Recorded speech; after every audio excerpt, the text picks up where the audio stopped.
তো সবাই কেমন আছেন? আলহামদুলিল্লাহ, আমিও ভালো আছি। অফিস থেকে বের হলাম ঘড়ির সময় 5:30। তো আজকে একটু বেশ কিছু কথা বলবো। তো পছন্দের বাইক 4B পরিবর্তন করে একটি SFFI নিয়েছি আর কি। তো আজকে সকালে আমি যখন বাইকটি নিয়ে অফিসের উদ্দেশ্যে বেরোচ্ছি, আমাকে একজন অ্যাকচুয়ালি বলতেছে যে আপনি এই হায়ার সিসির যুগে কেন এই আপনার রাস্তাটার যে অবস্থা একটু দেখে শুনে একটু পারবেনি। হ্যাঁ, এই হায়ার সিসির যুগে আপনি কেন এই 155cc বাইকটি নিলেন? এখন তাকে আমি কি আনসার দিতে পারি বলেন? এখন বিষয়টা হলো যে 150 কাদের জন্য আর 250 আসলে কাদের জন্য। আপনারা যদি একটু বিশ্লেষণ করেন, দেখেন যে একটা বাইক থেকে আমরা সর্বোচ্চ গতি নিতে পারি 120, 30, 40ই নেওয়া যায়, কিন্তু সেই গতিটা কোন রাস্তায় নেওয়া যায়? আমরা যারা সিটিতে বসবাস করি, জব করি, তারা সর্বোচ্চ আপনার 70, 80, 90, ওকে। কিন্তু বিষয়টা হলো যে যখন আমরা হাইওয়ে বা কোনো লং ট্যুরে যাই, তো সেক্ষেত্রেও আমরা কিন্তু 120 থেকে 30 পর্যন্তই উঠাই। এর সর্বোচ্চ আর ওঠানো সম্ভব হয় না, হলেও বেশিক্ষণ রাইড করা যায় না।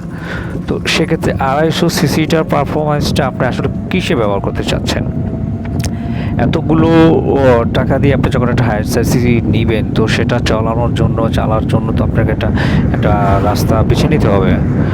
তো তো এখন বাংলাদেশে যে পরিমাণ হায়ার সিসি বাইক ঢুকতেছে, তো কিছুদিন আগে আপনার SF 250 এসেছে, তারপর আপনার CF মোটর 300NK, এরপর GPS ডেমন 250R গত 4-5 দিন আগে লঞ্চ করছে।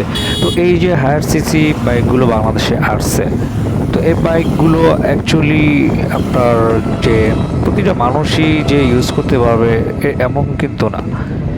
তো এখন আমি অফিস টু বাসা করি, তো আমার জন্য হায়ার সিসির কোনো আসলে মানেই হয় না যে আমি একটা হায়ার সিসি বাইক নিয়ে সপ্তাহে 6 দিনই আমি অফিস করব।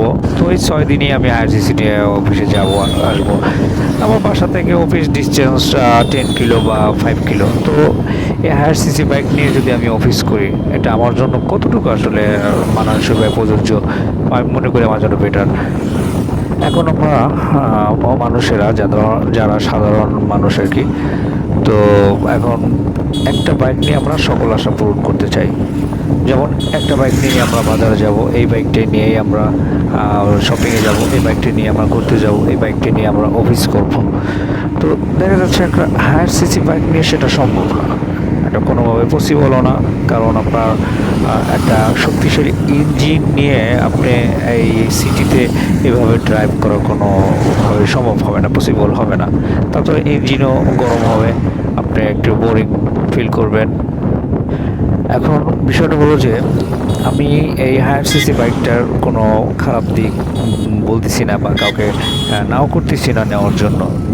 আমার দৃষ্টির দিক থেকে যে আমি যেটা মনে করি আর কি, যেহেতু আমাকে একজন এই বিষয়ে জিজ্ঞেস করেছে কেন হায়ার সিসি বাইকটা নিলেন না, সে প্রসঙ্গে আসলে আমার মন্তব্য বা আমি যেটা মনে করেছি যে আমার জন্য 150 বেস্ট, সেটা আমি আসলে প্রকাশ করলাম।